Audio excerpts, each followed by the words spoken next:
ang mga kwento ng pag-ibig, kwento ng buhay at kwento ng pag-asa dito sa Barangay Love Stories. Love Stories.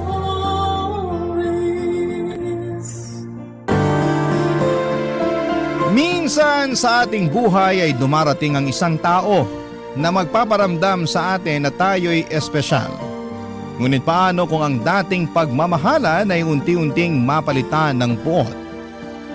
Ikaw kabarangay, ano ang kaya mong gawin at tiisin alang-alang sa pag-ibig?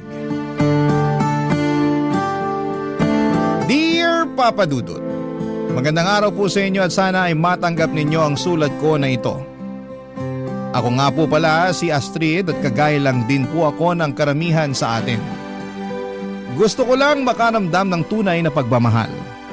Ito rin po ang naging dahilan kung bakit ang dami ko nang pinagdaanan na boyfriend. Nakakahiya man pong aminin pero palagi po akong may jowa simula noong nag-high school ako hanggang sa nakapagtapos na ako sa pag-aaral. Pero karamihan sa mga karelasyon ko noon ay hinihiwalayan ko rin. Kasi yung iba sa kanila ay boring tapos yung iba naman ay masyadong seryoso. Isa po kasi akong happy-go-lucky girl, Papa Dudut. At ang gusto ko sa buhay ay yung boyfriend na magbibigay sa akin ng exciting na experience. Yung tipong hindi boring at hindi masyadong seryoso sa buhay. At mukhang sinagot ni Lord ang prayers ko kasi dumating ang araw na nakilala ko si Dale. Gwapo si Dale at siya mismo ang tipo ng lalaki na gusto kong makasama sa panghabang buhay. Palagi po ako nag-i-enjoy tuwing kasama ko siya at nasa kanya na talaga ang katangian ng isang lalaki na gusto ko. At nasa isip ko noong mga panahong yon ay sobrang swerte ko naman na naging boyfriend ko si Dale. Pero hindi rin nagtagal yung mga maliligaya na moments namin ni Dale kasi habang tumatagal yung relasyon namin ay unti-unti ko rin nararamdaman na playboy siya. Yung charm na ginagamit niya para mapaibig ako sa kanya ay yun din mismo ang ginagamit niya para mapaibig niya ang ibang mga babae. Ilang taong ko pong pinagtiisan ang pagkababaero ni Dale. May mga kaibigan ako na nagsasabi na nakikita daw nila si Dale sa pampublikong lugar na may kasamang ibang babae. Nung una'y patay mali siya lamang ako sa mga sumbong sa akin ng mga kaibigan ko. Kasi in love po talaga ako kay Dale. At pakiramdam ko ay parang hindi ko na kaya na mawala siya sa buhay ko. Kasi nasanay na ako na siya yung kasama ko sa pang-araw-araw. Pero may isang beses na hindi ko na talaga kinaya.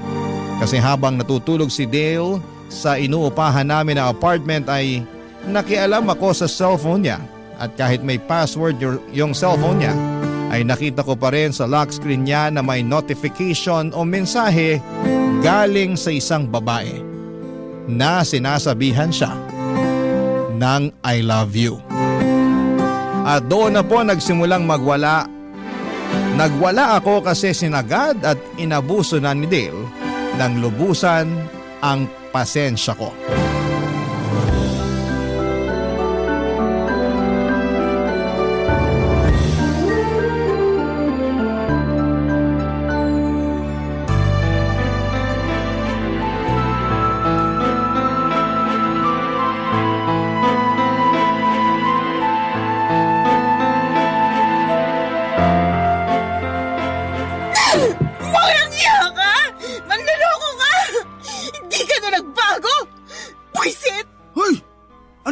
Mo ha? Teka lang, cellphone ko to ah! Ba't mo sinira yung cellphone ko? Ang kapal ng mukha mo! Aray! Ano ba nangyayari sa'yo? Hindi ka na nagbago! Niloloko mo pa rin ako hanggang ngayon! Kung alam ko lang na lolokohin mo ako ng ganito, dapat simulat sa pool pa lang hindi na ako pumayag na makipag-live-in sa'yo sa mala-impyernong apartment na to! Ano bang pinagsasasabi mo dyan? Hindi kita naiintindihan. Sino yung nag-message sa'yo ng I love you ha? Aminin mo nga sa akin, Dale. Ilang ba kaming mga babae sa buhay mo? Baby, sinabi ko naman sa'yo na ikaw lang ang babae sa buhay ko, di ba? Sinungaling ka! Wala ka lang ibang ginawa kundi ang pagmukain akong tanga. Umigil ka na, naririndi na ako sa'yo. Wala akong ginawang masama sa'yo para lukuhin mo ako ng ganito. Hindi ka ba talaga titigil? Anong balak mo ha? Sirain ang lahat ng gamit dito sa apartment? O pues, tutulungan kita! Oh, eto ba? Visit ng buhay to! Baby, I'm sorry na. Hindi ko talaga sinasadya. Ikaw naman kasi, binigla mo ako. Pag-usapan na natin to ng maayos. Please lang. Ilang beses nang napatunayan ng mga kaibigan kong nang bababae ka. Pero hindi ko sila pinaniwalaan nun kasi mahal na mahal kita. Alam mo namang naiinggit lang yung mga kaibigan mo sa atin. Kaya nila ako sinisiraan sa'yo, di ba? So paano mo ipapaliwanag yung babae nag-message sa'yo, ha? Wala akong alam sa message na yun. At isa pa, hindi ko naman siguro kasalanan kung lapitin ako ng mga babae, di ba? Galit na galit ako sa'yo. Pero, alam mo kung kanino ako mas nagagalit? Mas nagagalit ako sa sarili ko kasi hindi kita magawang hiwalayan. Nang dahil na rin sa lecheng pagmamahal ko sa'yo. Nagsisisi ka ba na minahal mo ko? Hindi sa ganun yun. Pero please naman, huwag mo na akong bigyan ng dahilan para pagdudahan ka. Pagod na ako eh. Ako din naman ah. Pagod na ako sa pagdududa mo sa akin. Walang pupuntahan tong relasyon natin kung hindi mo ako pagkakatiwalaan. Mas mabuti pa nga siguro kung ano? Sige, ituloy mo. Kung maghiwalay na lang tayo. Ayoko na, Astrid. Sawang-sawa na ako sa mga inaala mo sa akin. Kung ganito lang din naman, mas mabuti na siguro kung palayain na lang kita. Seryoso ka? Oo, seryoso ako. Nasasaktan lang ako tuwing nagwawala ka ng dahil lang dyan sa mga inaala mo na walang basehan. Nag-message sa'yo yung babae, sinabihan ka ng I love you. So ano gusto mo isipin ko ha? Na kaibigan mo lang yung babaeng yon? Nakita mo ba na nireplyan ko yung babae? Hindi, kasi nakalock yung cellphone mo. At isa pa, hindi ko na rin malalaman kasi nasira ko na yata yung cellphone mo. Yan ang problema sa'yo eh. Walang saysay at basihan yung nararamdaman mo. Tapos, naninira ka pa ng gamit ng may gamit. Saka ka na magwala kapag nakita mo na ako na nakapatong sa babae. Dale, baby, I'm sorry na. Huwag ka na magtampo sa akin. Ayusin na lang natin to. Hindi mo kasi ako naiintindihan eh. Natatakot na ako tuwing nagwawala ka. Sorry na talaga. Masahabaan ko na yung pasensya ko, promise. Promise mo yan ha? Oo. I'm sorry, baby. Patawarin mo na ako, ha? Oo na. Pinapatawad na kita. At yun na nga po, Papa Dudut, na baligtad ang pangyayari. Bulag na bulag po talaga ako sa pagmamahal ko kay Dale ng mga panahong yon. Biruin mo ha, ako pa yung humingi ng sorry sa kanya kahit siya naman talagang may kasalanan sa akin. Ganon siya makapanimulative noong kami pa, Papa Dudut. At paulit-ulit na lamang po yung nangyayari sa tuwing nag-aaway kami.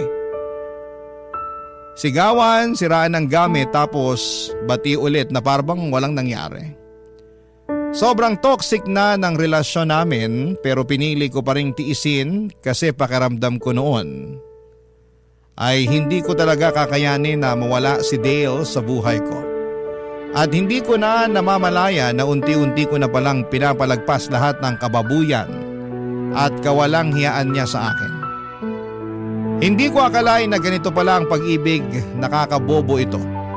Kaya mong isantabi ang pride mo, ang dignidad mo, lahat-lahat na.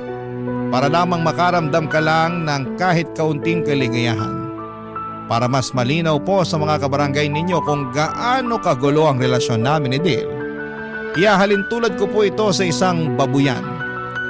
Sa simula ay sobrang baho at ang sakit sa ilong.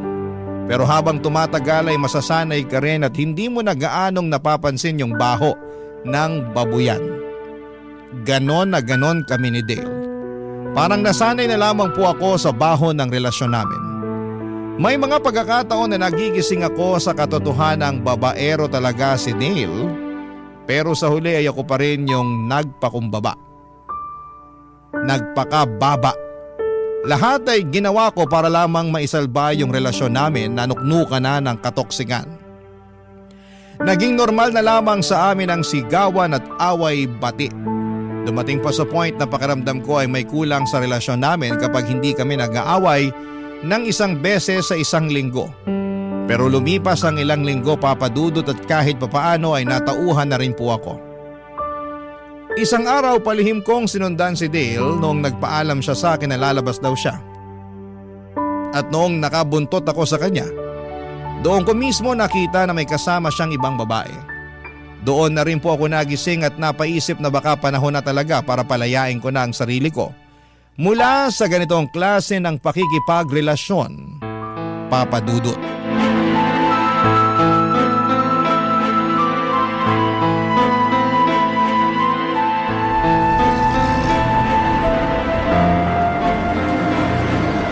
Walang hiya ka! Ngayon mo sabihin sa akin na hindi mo ako niloloko. Sige na, umalis ka na. Hoy, babaeng balante, bumalik ka rito! Astrid, baby! Hayaan mo na siya! Please, wag mo na siyang sugurin! Ang kapal na mukha mo! Manloloko! Parang awa mo na, wag dito! Ang daming tao, nakakahiya! Ang swerte din naman ng ibang tao, no? At di sila binigyan mo sila ng kahihiyan. Eh ako! Kailan mo pa ako bibigyan ng kahihiyan, ha? Huwag kang malisyosa! Magkaibigan lang kami noon, ano ka ba? Magkaibigan? Eh kulang na nga lang halikang kanong haliparot na yun eh. Alam mo, napaparaning ka na. Sa tingin ko, panahon na para magpakonsulta ka sa psychiatrist. Sinasabi mo bang baliw ako? Bakit, hindi ba? Gusto mo ng baliw? Pues ibibigay ko sa'yo. Nakikita mo tong bato na to? Tingnan mo nang maigi tong gagawin ko. Uy, anong gagawin mo? Lumayo ka sa motor ko! Etong nababagay sa motor mo. Nasisiraan ka na ba ng bait? Tigilan mo yan! Binili ko ang motor na to para sa'yo. Pero hindi ko akalain na gagamitin mo lang pala to sa pampababae mo. Ibang klase ka rin, ano? Pues, tingnan na lang natin kung may magagamit ka pa. Nababalo ka na talaga! Huwag mong pagdiskitahan yung motor ko! Utang na loob, tumigil ka na! Sige, subukan mo lumapit sa akin. At sa'yo ko na talaga ihahampas to. Sira ulo kang babae ka! Tinan mo tong ginawa mo! Wasak na yung motor ko! Pasalamat ka at hindi ang mukha mong winasak ko. Kung tutuusin, kasalanan mo kung bakit tayo umabot sa ganito eh. Paano ko naging kasalanan, ha? Ikaw tong palaging nagwawala tuwing may problema tayo. Ano bang punot dulo ng mga problema natin, ha?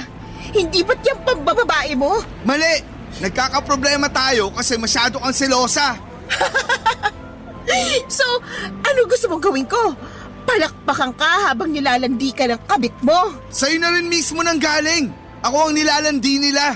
Hindi ko na kasalanan kung lapitin ako ng mga chicks. Ang sabihin mo, nilalapitan ka ng mga babae kasi nagpapalandi kang hayop ka. Masyado kang overprotective.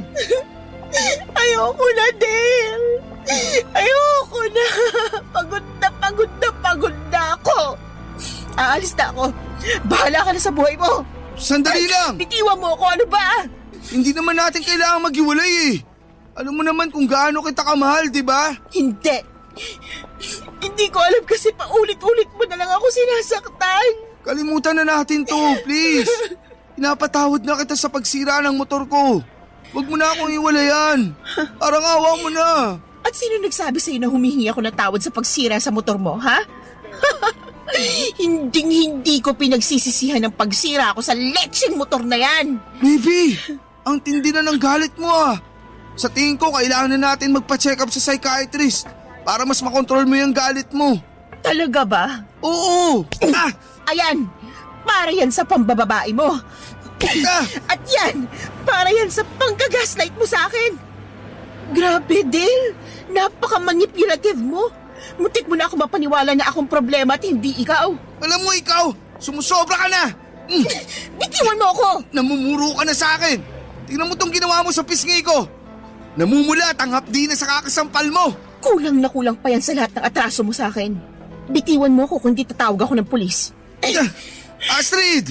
Ayusin na natin to, please! Hindi na natin maaayos ang matagal ng sira. Simula sa araw na to, ayaw ko na makita yung pagmumukha mo. Tapos na ako sa'yo! Hindi naging madali para sa akin na palayain si Dale pero kinailangan ko talagang gawin yon.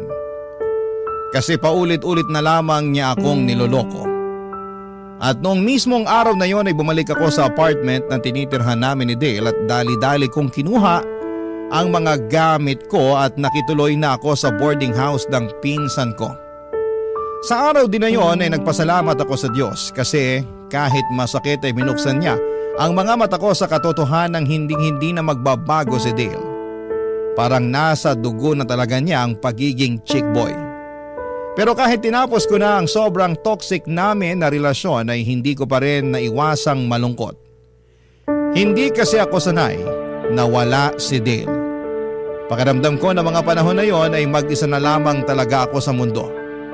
Ang totoo niyan, Papa Dudut, ay tawag pa rin siya ng tawag sa cellphone ko.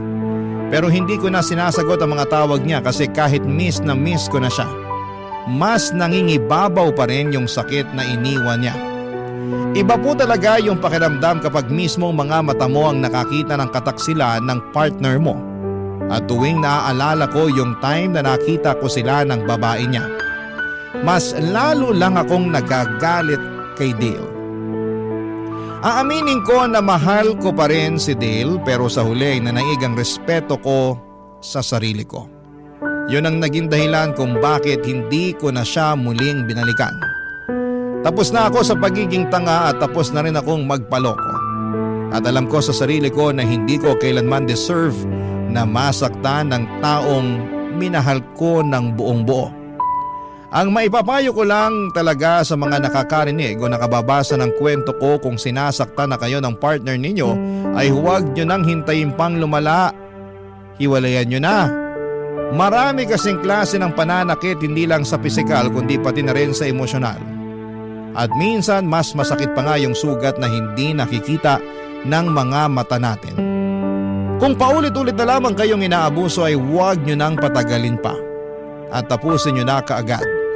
Parang MRT lang yan. Kung mananatili ka sa MRT kahit alam mong lagpas ka na, mas lalo ka lang mapapalayo sa tamang destinasyon. At mas mahal na rin ang babayaran mo na tiket pabalik sa tamang destinasyon. At isa pa, Papa Dudut, ay hindi na uso ang martir ngayon. Hindi porket martir ka mas happy ending na sa huli. Sa mga teleserye siguro ay oo. Pero sa totoong buhay ay mas lalo ka lamang malulugmok at masisiraan ng bait kung patuloy ka na magpapakamartir sa tao na walang ibang ginawa kundi ang pagsamantalahan at abusuhin ka, Papa Dudut. Barangay Love Stories. Barangay Love Stories. Lumipas ang mga linggo at unti-unti na ring akong nakabangon mula sa sakit na iniwan ni Dale. Unti-unti ko na siyang nakakalimutan, Papa Dudut. At sa halip na mag-depress-depressan ay pinili kong ituon na lamang ang buong atensyon ko sa trabaho. Sabi ko sa sarili ko ay baka trabaho muna ang kailangan kong pagtuunan ng pansin para makalimot at tuluyan na akong makamove on. Maswerte rin talaga ako, Papa Dudut, kasi lahat ng katrabaho ko sa bar, mababait at supportive sila. Sila yung mga naging sandalan ko noong panahong depress ako sa hiwalayan namin ni Dale. Hindi nila ako hinusgahan, ang ginawa lang nila ay pinaramdam nila sa akin na hindi ako nag-iisa. Ang gaan lang sa kalooban kasi bihira na lang talaga na makahanap ng mga katrabaho na pinapahalagahan ka noong walang halong kaplastikan. Dahil sa mga nangyari ay napaisip ako na baka panahon na para tigilan ko na muna ang kakahanap ng boyfriend. Gaya nga ng sabi ko ay nakapag-decide na lamang ako ng time na yon na ilalaan ko na lamang ang lahat ng atensyon ko at effort ko sa trabaho ko sa bar. Pero ang buhay nga naman ay punong-puno ng mga sorpresa. May mga bagay talaga na dumarating sa panahon na hindi mo inaasahan.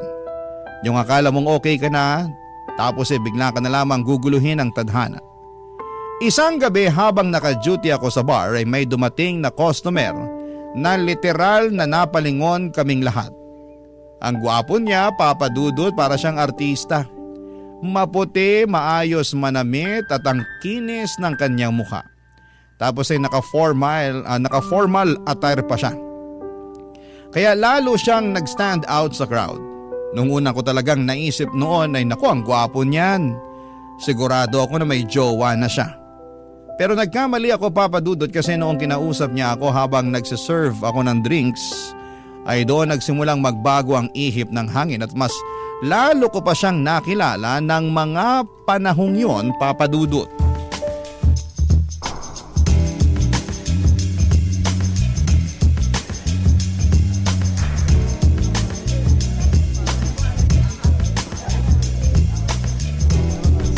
Sir, excuse me lang po. Eto na po pala yung in-order niyong drinks. Baka gusto niyo pa pong umorder? Okay na to. Salamat ha. Sige po, thank you din. Miss, teka lang. May kailangan pa po ba kayo? Wala naman. Bakit ganyan po kayo makatitig sa akin? I'm sorry. Nagagandahan lang kasi ako sa'yo eh. Si Sir talaga oh. Thank you. Ako nga pala si Justin. Astrid. Nice to meet you, Astrid. Matagal ka nang nagtatrabaho dito? Opo, lagpas 1 taon na rin. Ang totoo niyan, nagtataka nga ako eh. Kung bakit nagkatrabaho ka pa. Ha? Bakit naman po? Kasi sa ganda mong yan, deserve mong pagsilbihan ka ng isang tao na mamahalin ka habang buhay. Hindi naman po ako na-inform na bolero pala kayo. Uy, hindi kita binobola ah. Hindi kaya ako marunong magsinungaling. Si Sir talaga. Ay, hala, pasensya na po talaga kayo pero break ko na kasi bawal po kasi kami dito sa loob ng bar kapag naka-break kami. Ganun ba? Sige, mag-break ka na muna. Nang sa ganun hindi ka mapagod at makapagpahinga ka naman. Thank you po talaga. Enjoy your drinks po. Mauna na muna ako.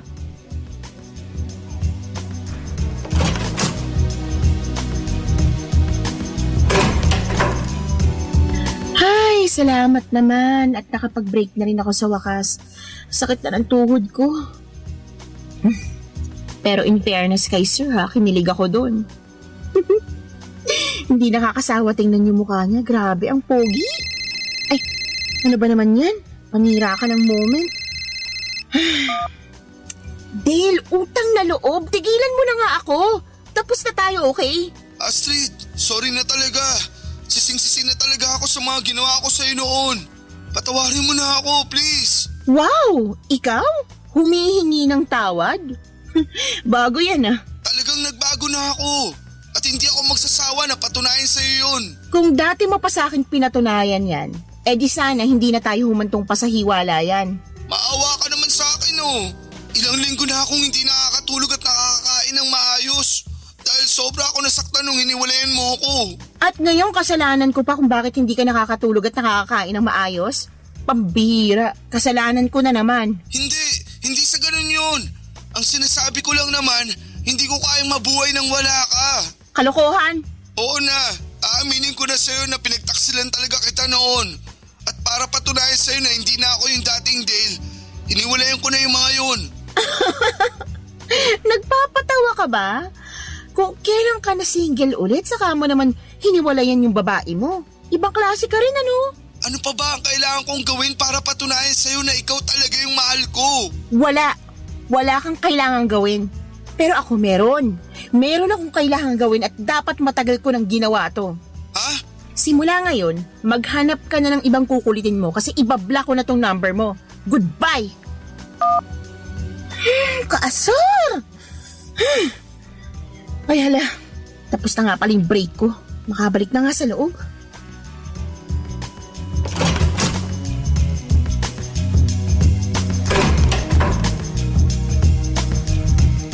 Astrid, Oh, sir, may kailangan po ba kayo? kailangan ko ng tulong mo. Ha? May problema po ba? Meron. Nawala ko kasi yung number ko eh. Pwede ko ba muna hingin yung number mo? Si sir talaga, patawa. Sige na naman. Pagbigyan mo na ako. Sige na nga. Eto yung cellphone ko. Pakilagay na lang yung number mo dyan. Oh, ayan. Ayos. Thank you ah. Pwede ba kitang tawagan mamaya pagkatapos ng shift mo? Kayo po bahala. Basta antayin mo na lang mamaya yung tawag ko ah. Sige po. Ay, sir, maiman ko na muna kayo ha. Magbabayad na yata yung customer sa table number 4. Aaminin ko po na sobra talaga akong kinilig ng gabing yon. Parang kinain ko rin lahat ng mga sinabi ko na magfo-focus muna ako sa trabaho at mananatiling single. Kasi to be honest, Papa Dudut ay hindi talaga ako nakapag-focus sa trabaho habang kinakausap ko si Justin. Grabe, para akong bulate na binubudbura ng asin dahil kilig na kilig ako ng time na yon. At aaminin ko rin ang dahil kay Justin ay mas lumakas lalo ang loob ko na kalimutan na talaga si Dale. Kasi sobrang ready na ako na makapag-move on na kasama si Justin. Pinagdarasal ko talaga noong time na yon na sana ay panindigan ni Justin yung kilig ko. At pagkatapos ng shift ko ay tinawagan na nga ako ni Justin. Tulad ng pinangako niya at doon kami nagkaroon ng pagkakataon na mas makilala pa ang isa't isa. Habang nagkwekwentuhan kami sa phone ay napag-alaman ko na graduate pala siya ng architecture sa isa sa mga kilalang university dito sa Pilipinas. At bukod sa studies niya, ang dami niya pang kinuwento sa akin. Yung childhood niya, trabaho niya at ang mga pangarap niya sa buhay. Long story short, Papa Dudut, lumipas ang ilang buwan at naging kami rin ni Justin. At dumating na sa punto na halos linggo-linggo ay bumibisita na ako sa condo niya sa Makati. Sa totoo lang ay niyaya na rin niya ako na makipag-live-in. Pero ako itong tumanggi kasi mas malapit yung bahay ng pinsan ko sa pinagtatrabahuhan kong bar. Kaya ang nangyari, pumupunta na lamang sa condo ni Justin sa Makati tuwing day off ko. At doon na rin kami madalas na magsiping sa mismong condo na yon. Akala ko noon ay tuloy-tuloy na yung saya. Akala ko sa wakas ay eto na yung time na makakabura sa lahat ng sakit na naranasan ko. Pero ilang linggo lang ang lumipas ay may nalaman na naman akong muling gumulo sa puso at isipan ko. Hindi ko inakala na sa mga sandaling yon ay muli na naman akong masasaktan, Papa Dudut.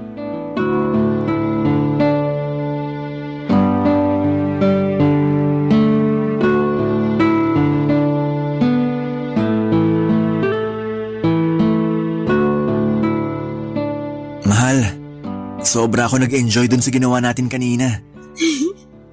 Ako din, mahal. So ano? Next week ulit? Next week? Ang tagal. Bukas na lang kaya. Ikaw bahala.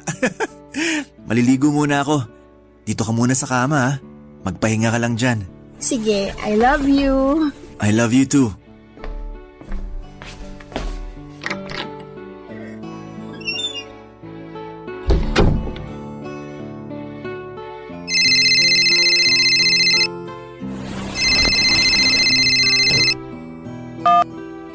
Hello? Sino to?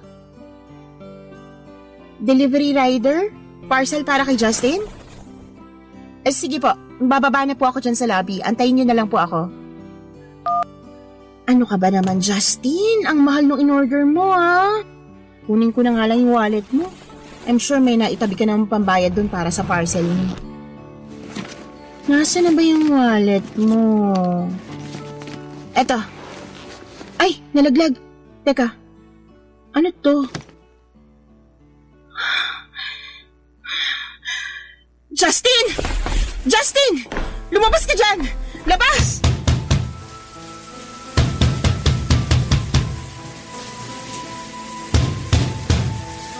Mahal, tinawag mo ba ako? I'm sorry, hindi kita marinig na maayos. Ang lakas kasi ng shower eh. Lumabas ka dyan ngayon din! Sandali lang.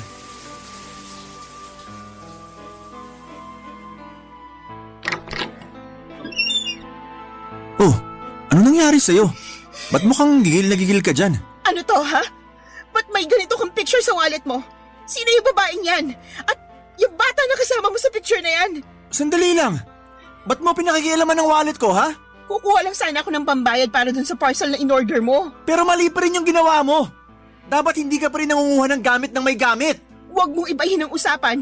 Magpaliwanag ka, sino yung babae at bata na kasama mo sa picture na yan? Mahal! Hayop ka! Ginawa mo akong kabit! Hindi sa ganun yun. Wala na kayong ibang ginawa kundi ang saktan ako! Astrid, please! Magpapaliwanag ako! Kayong mga lalaki, ano akala nyo sa aming mga babae tuwing niloloko nyo kami, ha?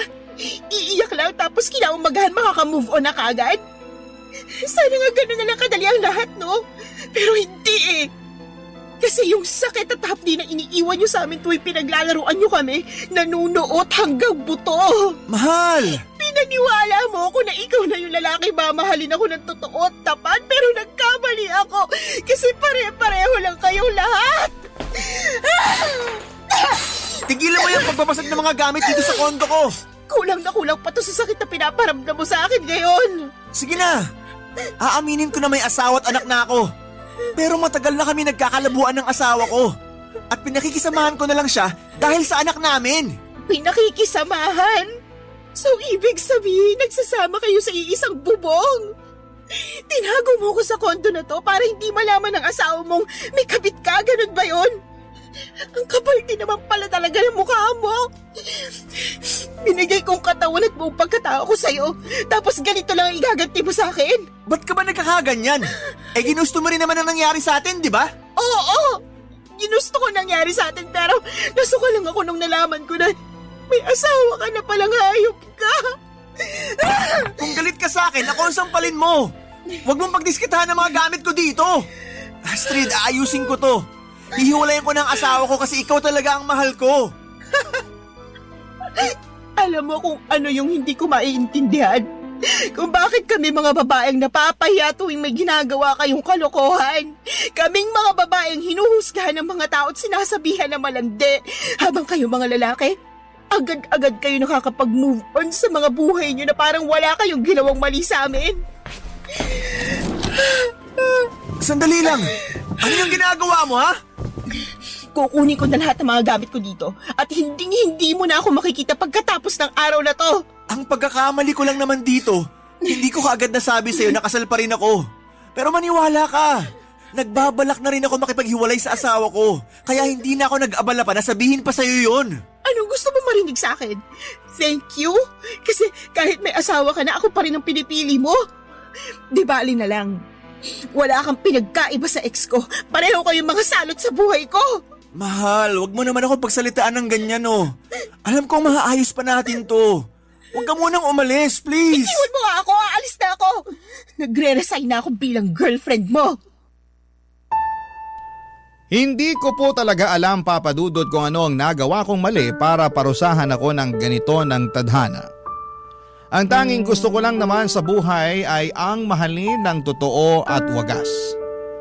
Pero bakit parang palaging pinagkakait sa akin ang pagkakataon na yon?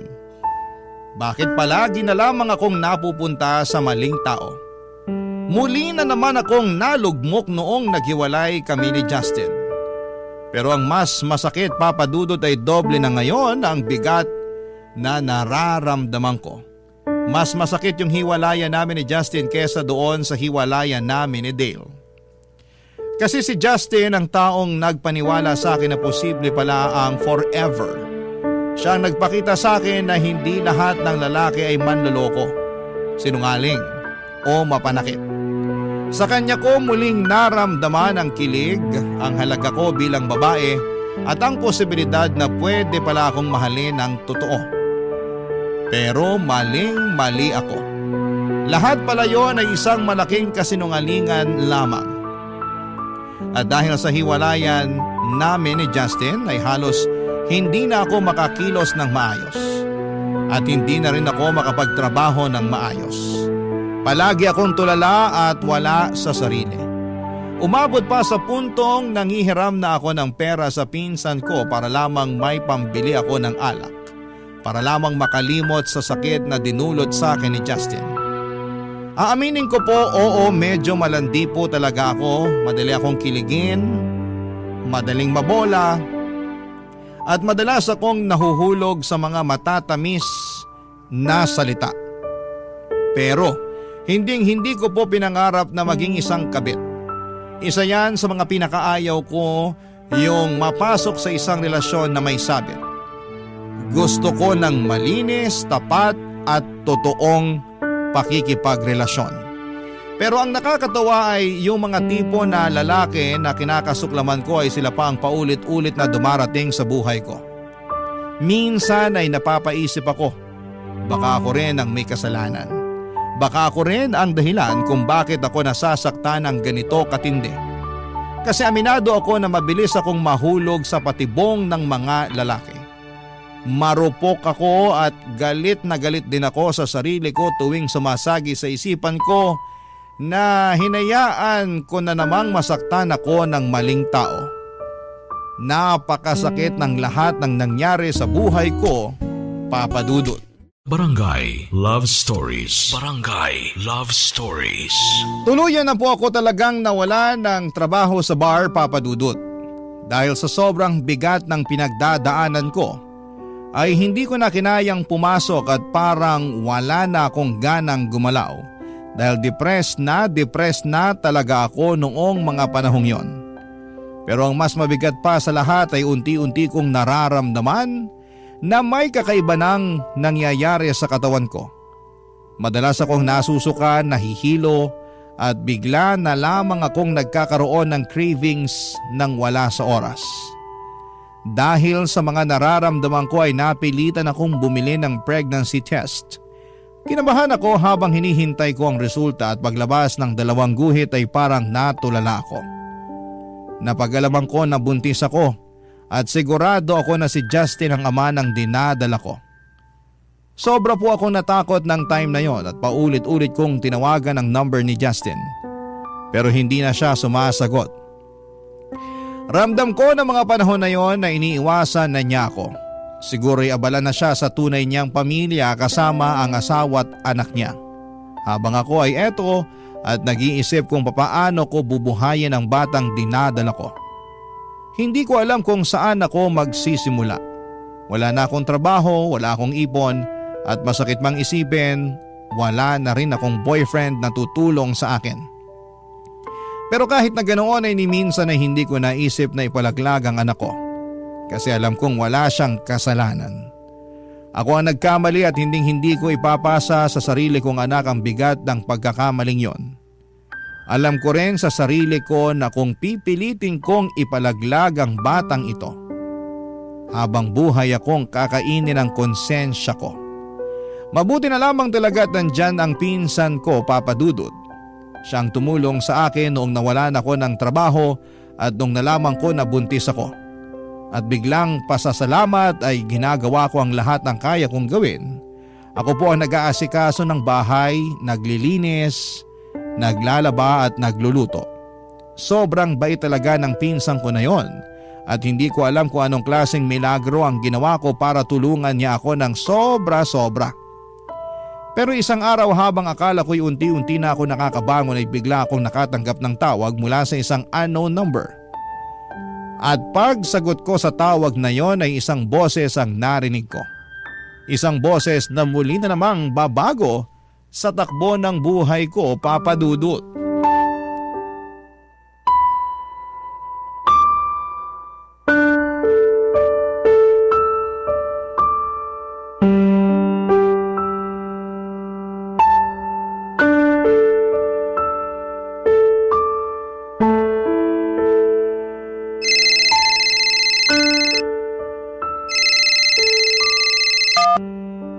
Hello?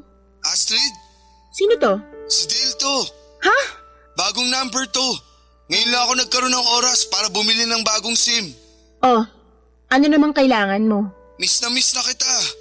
Alam mo ba na walang araw ang lumipas na hindi kita iniisip? Nananahimik na ako, Dale. Huwag mo na akong guluhin, please lang. Hindi ako tumawag para manggulo.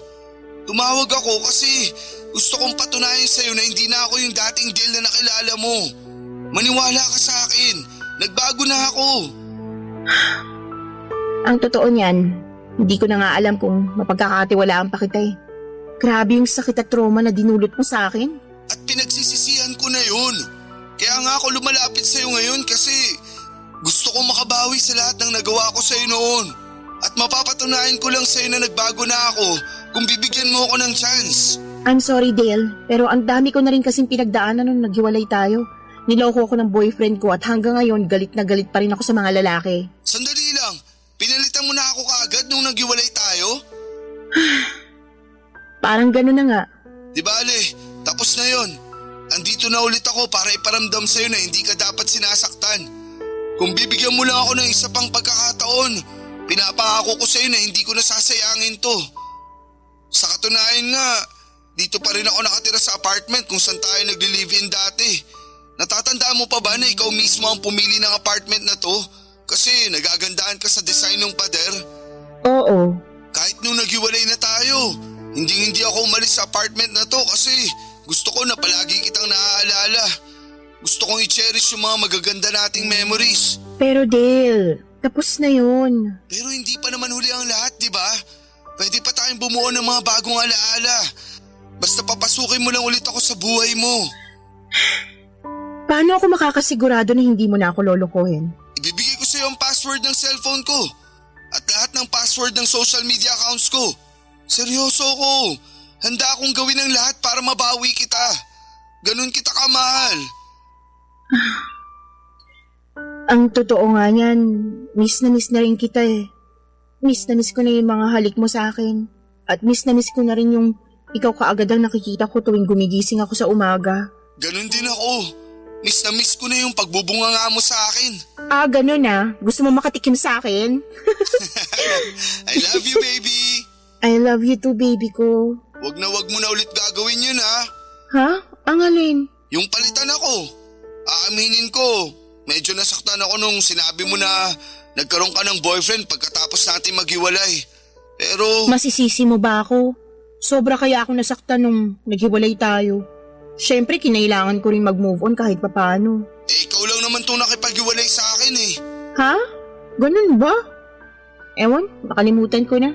Ang baby ko talaga sobrang makalimutin. Pero okay lang yun. Kasi cute at maganda ka pa rin kahit nag-uulyanin ka na. Hoy, ang kapal ng mukha nito. Sa ating dalawa, ikaw kaya itong mas mukhang ulyanin. Oo na, pagbibigyan na kita. Ako na yung ulyanin at uugod-ugod. Nga pala, nasaan ka ngayon? Nandito ako sa bahay ng pinsan ko. Dito na rin ako nakatira ngayon. Ganun ba? Kumusta ka naman dyan? Eto, okay naman. Pero medyo maingay paminsan-minsan kasi may nagko-construction sa tapat ng bahay namin eh. Buti na lang talaga at mukhang naka-day off yung mga construction workers nila ngayon. Kawawa naman pala ang baby ko. Che? Pero hindi mo na kailangang problemahin yan. Kasi susunduin na kita mamaya, ha? Ano? Biglaan naman yata yan. Dito ka na ulit sa apartment tumira kasama ko. Na-realize ko rin na sobrang lungkot pala nitong apartment kapag wala ka. Pero maayos na kasi yung kalagayan ko dito sa pinsan ko. Nasibak ako sa trabaho at yung pinsan ko ang pansamantalang tumutulong sa akin. Ano? Bakit ka naman nasibak sa trabaho? Sobra kasi akong na-depressed nung naghiwalay kami ni Justin. Hanggang sa umabot sa puntong napapabayaan ko na yung trabaho ko. Kaya ayun. So Justin pala ang pangalan niya. Hindi ko kakalimutan ang pangalan na yan. Ako mismo ang bubugbog sa lalaking yan kapag nakita ko siya. Huwag ka nang magselos. Tapos na kami. Ano ka ba? Wala na yun. Basta. Dito ka na ulit titira sa apartment kasama ko, okay? Send mo sa akin yung exact location mo. Susunduin na kita mamaya. Pero... Huwag ka na magmatigas. Huwag kang mag-alala. Ako na ulit ang mag-aalaga sa'yo, ha? I love you.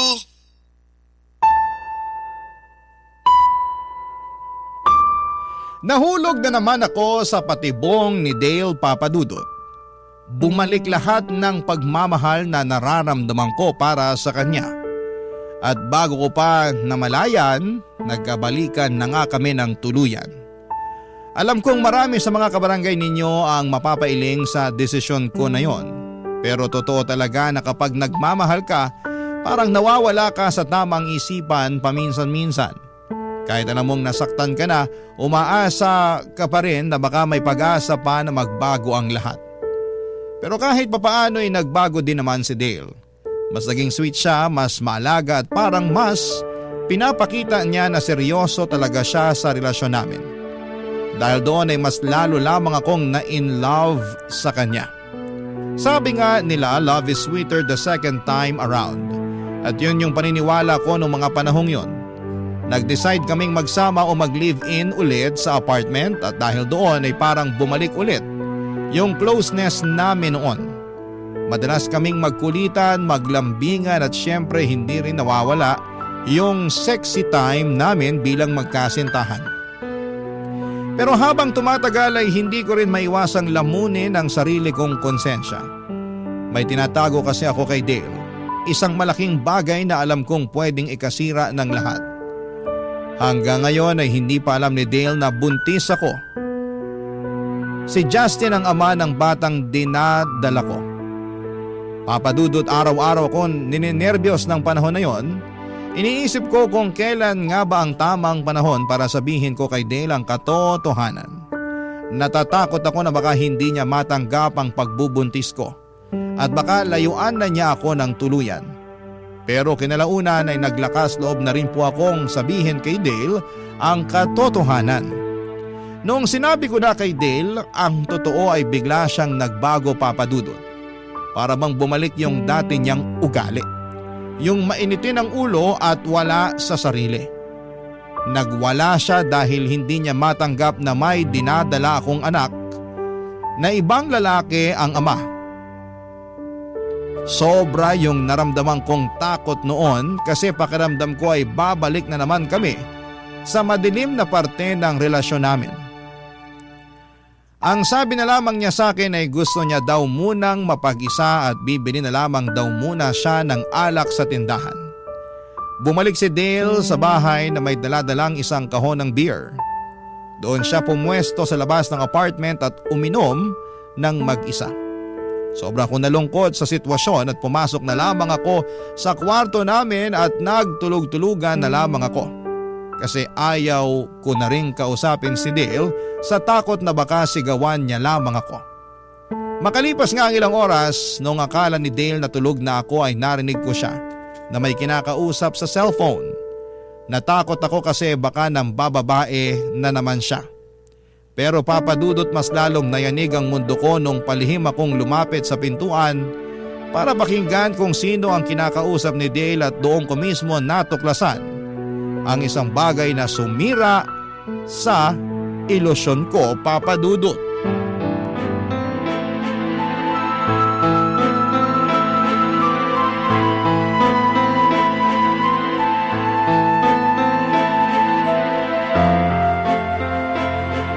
Oh, bakit? Buntis si Astrid! Sige na, kailangan ko nang umalis. Hello? Hello? Dale! Sino yung kausap mo? Astrid, akala ko ba tulog ka na? Kanina ka pa ba dyan? Bumalik ka na nga lang sa loob. Isara mo na yung pintuan. Pabayaan mo na muna ako dito sa labas. Kita mo naman na umiinom yung tao, oh. Sagutin mo yung tanong ko. Sino yung kausap mo? Akin na yung cellphone mo. Tumigil ka! Akin na yan! Ano ba ha? Number 2 ni Justin ah. Bakit mo siya kinakausap ha? Paano kayo nagkakilala? Anong ginagawa ng number ni Justin sa contacts mo? Ha? Sinong Justin? Yung ex mo? Paano naman ako magkakaroon ng number niya, di ba? Mag-isip-isip ka nga. Huwag mo akong gawing tanga, Dale. Kabisado ko yung number ni Justin kasi araw-araw niya akong tinatawagan nung kami pa. Ngayon, umamin ka. Ba't mo kausap si Justin? At bakit mo kinukwento sa kanya yung pagbubuntis ko? Huwag kang mag-imbento dyan. Wala akong alam sa sinasabi mo. Talaga lang ah. Tingnan natin. Uy, anong gagawin mo? Ako mismong tatawag kay Justin gamit tong cellphone mo. Akin na yan! Balik mo na sa akin yung cellphone ko! Lumayo ka sa akin. Kung di ba basagin ko to, kilala mo ko at alam mo kung ano kaya kong gawin. Tol! Tigilan mo nang kakatawag sa akin! Hindi ko paninindigan na pinagbubuntis ni Astrid. At isa pa, nagawa ko na yung pinagkasunduan natin. Hanggang doon na lang yun. Walang iya ka! Astrid! Ano pinagkasundoan niyo ni Dale ha? Magpaliwanag kang hayop ka! Hello? Hello? Cellphone ko! Alam mo ba kung magkano yung bili ko sa cellphone na yon, ha? Mas mahal pa yung sa buhay mo. Tapos sisirain mo lang? Gusto mo talagang malaman yung totoo, ha? Kababata ko si Justin at inutusan ko siya na bantayan at bakuran ka nung naghiwalay tayo kapalit ng pera. So ano, masaya ka na? Napakawalang iya mo! Ginawa mo akong boba! Sana hindi na lang kita nakilala eh. Sa lahat ng ginawa mo sa akin, Dale, ito yung hindi ko na mapapalampas. Kasalanan mo rin naman to eh. Kung hindi mo sana ako iniwalayan, hindi na sana nangyari ang lahat ng to. Wala kang karapatan para paglaruan ako ng ganito. Makinig ka sa akin, Astrid. Kung hindi ka rin naman mapupunta sa akin, mas mabuti nang walang ibang lalaki makakakuha sa'yo. Naiintindihan mo? Hindi mo ako pagmamay-ari. Kaya ako lang naman nagawa ang lahat ng yun kasi mahal na mahal kita. So anong love language mo? Yung saktan ako ng paulit-ulit? Ang tanging pagkakamali lang naman dito ay yung nabuntis ka ni Justin. Pero huwag kang mag-alala kasi ibibigay ko sa kanya ang bata pagkatapos mong mga anak at magbabagong buhay tayo. Naiintindihan mo? Isang malaking pagkakamali ang bata na yan. Ano? Ayoko! Hindi ko pinamimigay ang anak ko at kayang-kaya kong buhayin ang anak ko na mag-isa. Kung may pagkakamali man dito, yun ay ang tiwala at pagmamahal na binigay ko sa'yo. Hindi ba't sa akin ka nakaasa ngayon? Paano mo palalakihin ang bata na yan ang mag-isa? Kung sa sarili mo pa lang hirap na hirap ka na. Wala akong kailangan patunayan sa'yo kasi tinatapos ko ng anumang ugnayan na meron tayo.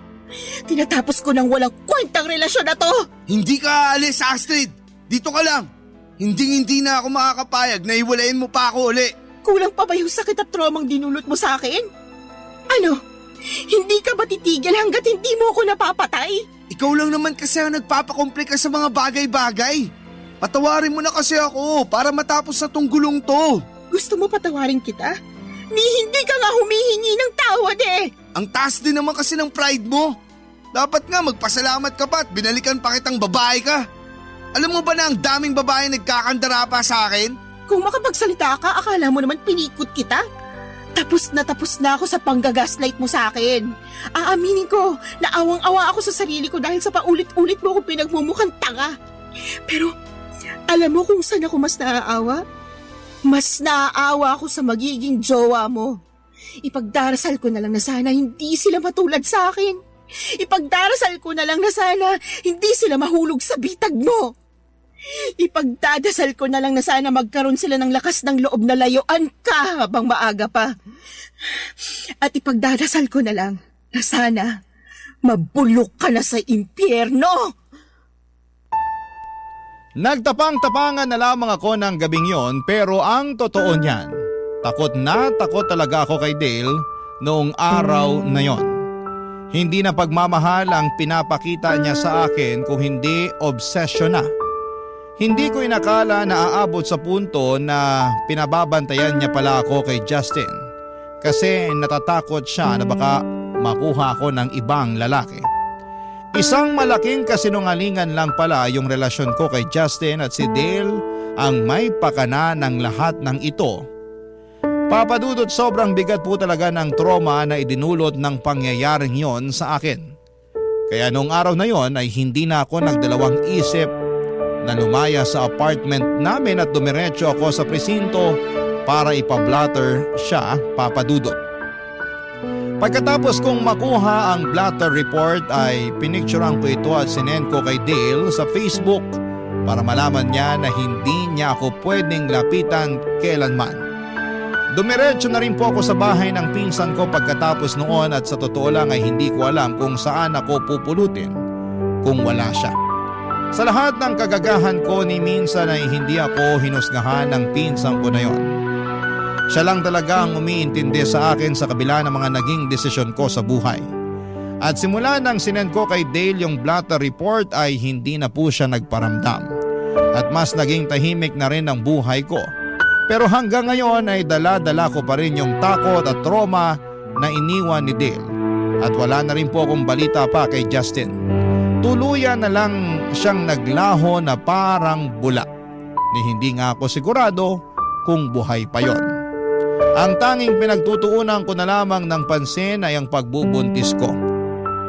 Gusto kong paghandaan ng pagdating ng anak ko. Balang araw kapag naisilang ko na ang anak ko, maghahanap ako ng trabaho para makatulong sa mga gastusin sa bahay ng pinsan ko. Pero sa ngayon ay nagpapahinga muna ako at tumutulong na lamang ako sa mga gawaing bahay para may pakinabang din naman ako sa pinsan ko kahit papaano.